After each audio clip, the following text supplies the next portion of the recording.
ওয়াজু কি? ওয়াজু কিভাবে করবেন? ওযু ভঙ্গের কারণসমূহ।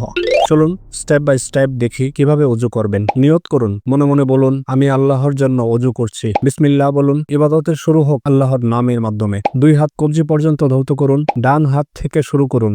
3 বার কুলি করুন এবং নাকে পানি দিন, প্রতিটা 3 বার করে। পুরো মুখমণ্ডল ধৌত করুন, কপাল থেকে থুতনি পর্যন্ত। কনুই সহ 2 হাত ধৌত করুন, প্রথমে ডান, তারপর বাম, 3 বার। মাথা মাসেহ করুন, ভেজা হাতে একবার পুরো মাথা মুছুন।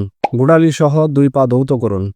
কুরআনে আল্লাহ তাআলা নির্দেশ দিয়েছেন নামাজের আগে পবিত্র হতে। প্রিয় নবী মুহাম্মদ সাল্লাল্লাহু আলাইহি ওয়াসাল্লাম বলেছেন, ওযুর সাথে গুনাহ জড়ে যায় শেষ ফোঁটা পানি পর্যন্ত।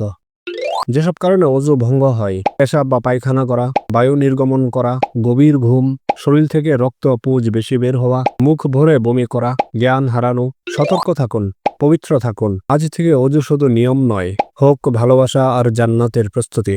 আল্লাহ আমাদের সঠিকভাবে ওযু করার তৌফিক দান করুন। আমিন।